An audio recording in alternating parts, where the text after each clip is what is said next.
Strangers things का and सिर्फ एक सीरीज का एंड नहीं हुआ है। जो लोग इस सीरीज को स्टार्टिंग से फॉलो कर रहे हैं उनके लिए तो एक फेज का एंड हो चुका है। हॉकिंस सिर्फ एक टाउन नहीं रहा, वो एक जगह बन गई है जहां हमने दोस्ती, प्यार और सेक्रीफाइस का मतलब सीखा। हमारी जिंदगी में भी कुछ ऐसा ही होता है। कुछ लोगों का प्यार अधूरा रहता है और किसी का पूरा हो जाता है। शायद यही इस कहानी की सबसे बड़ी सच्चाई है। माइक जो लड़का बात करने के लिए वर्ड्स ढूंढता था, लेकिन जब बोला तो दिल चीर कर रख दिया। उसके लिए प्यार एक जिम्मेदारी थी, कभी शेकी, कभी कंफ्यूज, लेकिन कभी फेक नहीं था। उसने डर के बावजूद साथ रहना चुना। शायद इसीलिए जब उसका प्यार अधूरा रह गया तो उसने अकेला रहना पसंद किया। डस्टिन हेंडरसन मेरा फेवरेट कैरेक्टर। एक मासूम सा बंदा, हंसी, होप और लॉयल्टी से भरा हुआ। उसने दोस्ती को कभी लाइटली नहीं लिया, लेकिन जब उसने एडी को खोया तो हमने देखा कि सबसे चेयरफुल इंसान का दिल सबसे ज्यादा टूट सकता है। स्टीव भाई साहब, किंग से लेकर केयरटेकर तक और कूल से लेकर रिस्पॉन्सिबल बनने तक का सफर बहुत ही अच्छा लगता है। स्टीव हमेशा दूसरों के लिए आगे रहा, लड़ते हुए, हंसते हुए और चोट खाते हुए भी। लेकिन जब बात उसके दिल की आई तो सबसे पीछे वही था। स्टीव ने विदाउट एनी कंप्लेंट प्रोटेक्ट किया, जैसे हम सब करते हैं अपने के लिए। शायद इसीलिए स्टीव का कैरेक्टर इतना ज्यादा पसंद किया गया। जॉनथन ने खुद से पहले दूसरों को रखा, दूसरों को आगे बढ़ते हुए देखना पसंद किया। उसका प्यार शायद पूरा हुआ भी और शायद नहीं भी,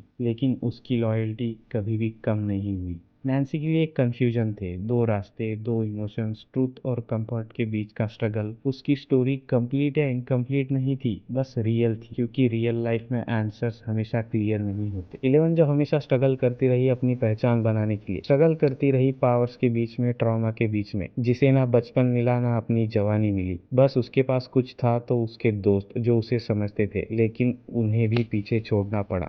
मैक्स हमेशा भागती रही अपनी लॉस, गिल्ट और ट्रॉमा के बीच में। इंसान को सबसे ज्यादा कमजोर उसके खुद के ख्याल ही बनाते हैं। जैसे कि एक मैड मैक्स जैसी लड़की कमजोर लड़की बनकर रहेगी, लेकिन जब खुद पर यकीन हुआ तो मैक्स सबसे स्ट्रॉन्ग कैरेक्टर बनकर सामने आई। लूकस भाई, जिसने दोस्ती की तो ऐसे कि दोस्ती खुशहाल हो गई, और प्यार किया तो ऐसे कि निभाने के लिए कुछ बचा नहीं। खुद की पहचान बनाने के लिए कंफ्यूजन से अलग हुआ, लेकिन जब बात दोस्ती पर आई तो कंफ्यूजन ही नहीं रहा। सब कुछ क्लियर दिखने लगा कि हाँ, बाकी सब होता रहेगा लेकिन दोस्ती पहले। सबसे कॉम्प्लिकेटेड कैरेक्टर कोई रहा तो वो था विल का कैरेक्टर। विल बायर्स हमेशा बैकग्राउंड में रहा, लेकिन दर्द में हमेशा आगे रहा। विल का प्यार इनकम्प्लीट रहा, लेकिन सबसे प्योर रहा। ना कोई एक्सपेक्टेशंस, ना कोई शिकायत। उसने दिल से चाहा लेकिन कभी मांगा नहीं, क्योंकि उसके लिए दोस्ती टूटना प्यार मिलने से ज्यादा डरावना था। जब इस सीरीज का एंड होता है तो लास्ट सीन में दरवाजा बंद होता है।